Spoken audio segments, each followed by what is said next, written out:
ലോകം യുദ്ധങ്ങളിൽ തകർന്ന തരിപ്പണമായപ്പോൾ ഭാരതം തലയുയർത്തി നിന്നുവെന്ന വൻ പ്രഖ്യാപനം നടത്തി നരേന്ദ്രമോദി. ഇസ്രായേൽ ഗാസ യുദ്ധം, പിന്നെ ഇറാൻ അമേരിക്ക യുദ്ധം, ലോകത്ത് ഇന്ധനക്ഷാമം രൂക്ഷമായി, എണ്ണവില കുതിച്ചുകയറി. എന്നാൽ ഇന്ത്യ വിലക്കയറ്റമില്ലാതെ പിടിച്ചു നിന്നു. സംഘർഷം മൂലമുണ്ടായ ആഗോള ഊർജ്ജ പ്രതിസന്ധിയെ ഇന്ത്യ വിജയകരമായി മറികടന്നുവെന്ന് പ്രധാനമന്ത്രി നരേന്ദ്രമോദി ഇന്ന് പറഞ്ഞു.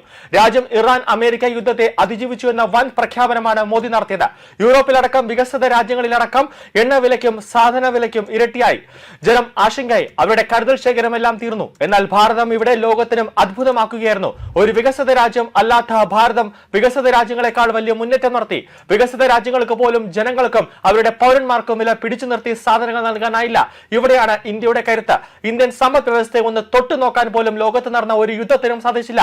ഇതാണ് ഇപ്പോൾ നരേന്ദ്രമോദി തന്റെ പ്രഖ്യാപനത്തിൽ ഊന്നൽ നൽകിയിരിക്കുന്നത്. പശ്ചിമേഷ്യൻ സംഘർഷത്തിനിടെ ഇന്ത്യ നയതന്ത്രം, ഉയർന്ന LPG ഉൽപാദനം, വൈവിധ്യമാർന്ന എണ്ണ ഇറക്കുമതി എന്നിവയിലൂടെ ഇന്ധനക്ഷാമവും പെട്ടെന്നുള്ള വിലക്കയറ്റവും ഒഴിവാക്കിയെന്ന് പ്രധാനമന്ത്രി നരേന്ദ്രമോദി പറയുന്നു. കേന്ദ്ര സർക്കാരിന്റെ ഇന്ത്യ ഫസ്റ്റ് നയവും നയതന്ത്ര ഇടപെടലുകളും ആഗോള ഊർജ്ജ പ്രതിസന്ധികൾക്കിടയിലും ഇന്ത്യയെ സുരക്ഷിതമായി നയിച്ചുവെന്ന് പ്രധാനമന്ത്രി നരേന്ദ്രമോദി പറയുന്നു. ലോകമെമ്പാടും ക്രൂഡ് ഓയിൽ വില കുതിച്ചുയർന്നിട്ടും ഇന്ത്യയിൽ പെട്രോളിന്റെയോ ഡീസലിന്റെയോ ദൗർലഭ്യം ഉണ്ടാകാതെ നോക്കാൻ ഈ നയങ്ങൾക്ക് സാധിച്ചു. രാജ്യ താൽപര്യങ്ങൾക്ക് സംരക്ഷിക്കുന്നതിനോടൊപ്പം തടസ്സമില്ലാത്ത ഇന്ധന വിതരണം ഉറപ്പാക്കിയെന്നും അദ്ദേഹം രാജസ്ഥാനിൽ പറയുകയാണ്. റിഫൈനറി ഉദ്ഘാടനം ചെയ്ത രാജസ്ഥാനിലെ ബലോത്രയിൽ ഏകദേശം 1.6 ലക്ഷം കോടി രൂപയുടെ വികസിത പദ്ധതികൾ ആരംഭിച്ച ശേഷം പൊതുസമ്മേളനത്തെ അഭിസംബോധന ചെയ്തുകൊണ്ട് പ്രധാനമന്ത്രി മോദി പ്രതിസന്ധിയോടുള്ള ഇന്ത്യയുടെ പ്രതികരണം രാജ്യത്തിന്റെ ചരിത്രത്തിലെ അഭൂതപൂർവമായ അധ്യായമായി ഓർമ്മിക്കപ്പെട്ടുവെന്നാണ് പറയുന്നത്. ലോകമെമ്പാടും ഡീസൽ വിലയിൽ 40% വർധനവുണ്ടായെങ്കിലും ഇന്ത്യയിൽ ഇന്ധന പ്രതിസന്ധി ഉണ്ടാകാതിരിക്കാൻ സർക്കാർ ശ്രദ്ധിച്ചുവെന്ന് മോദി പറയുകയാണ്. പെട്രോൾ പ്രതിസന്ധിയെക്കുറിച്ച് പലതരത്തിലുള്ള കിംവദന്തികൾ പറഞ്ഞെങ്കിലും അവയൊന്നും വിജയിച്ചില്ല എന്നും ഇന്ധന വിതരണത്തിൽ ഒരു വെല്ലുവിളിയും നേരിട്ടിട്ടില്ല എന്നും അദ്ദേഹം അവകാശപ്പെടുകയാണ്. 40-ലധികം രാജ്യങ്ങളിൽ നിന്ന് ഇന്ധനം ഇറക്കുമതി ചെയ്യുന്നതിലൂടെ രാജ്യ താൽപര്യത്തിനാണ് തങ്ങൾ മുൻഗണന നൽകുന്നതെന്ന് ലോകത്തിന് കാട്ടിക്കൊടുത്തതായും അദ്ദേഹം വ്യക്തമാക്കി.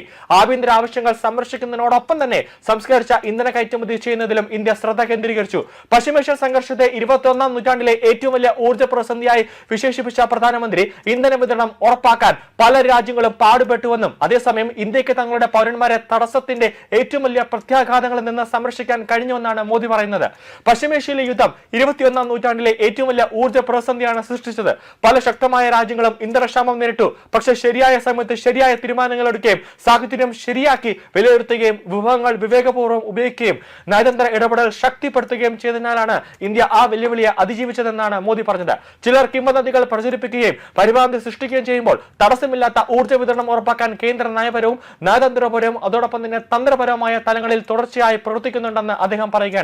അന്താരാഷ്ട്ര തലത്തിൽ വിലക്കയറ്റം അനുസരിച്ച് LPG നിരക്ക് 2000 രൂപ വരെ ഉയരാമെന്നും എന്നാൽ സർക്കാർ 950 രൂപയ്ക്കാണ് സിലിണ്ടറുകൾ വിതരണം ചെയ്തതെന്നാണ് മോദി പറഞ്ഞത്. ആഗോള തലത്തിൽ തടസ്സങ്ങൾ ഉണ്ടായിട്ടും പാചകവാതത്തിന്റെ സുഗമമായ വിതരണം സർക്കാർ ഉറപ്പാക്കി. കൂടാതെ ഉജ്ജ്വൽ യോജന വഴി ദരിദ്രർക്ക് സിലിണ്ടറുകൾ ലഭ്യമാക്കിയതായും ഇത് സാധാരണക്കാരുടെ ഭാരം കുറച്ചതായും പ്രധാനമന്ത്രി കൂട്ടിച്ചേർത്തിരിക്കുകയാണ്. പ്രതിസന്ധിക്ക് മുമ്പ് ഏകദേശം 25 മുതൽ 26 രാജ്യങ്ങളിൽ നിന്ന് 40-ലധികം രാജ്യങ്ങളിലേക്ക് സോഴ്സിംഗ് ശൃംഖല വികസിപ്പിച്ചതായും അദ്ദേഹം പറയുകയാണ്. അസംസ്കൃത എണ്ണ ഇറക്കുമതി വൈവിധ്യവൽക്കരിക്കാനുള്ള ഇന്ത്യയുടെ ശ്രമങ്ങളെ അദ്ദേഹം എടുത്തു പറയുകയാണ്. തങ്ങളുടെ നയതന്ത്രം അതിന്റെ ഒരു ശക്തി പ്രകടനമാക്കി ദേശീയ താൽപര്യവും പൗരന്മാരുടെ ക്ഷേമവുമാണ് പരമപ്രധാനമെന്ന് ഇന്ത്യ വ്യക്തമാക്കിയതായും നരേന്ദ്രമോദി ഇന്ന് പറഞ്ഞിരിക്കുകയാണ്.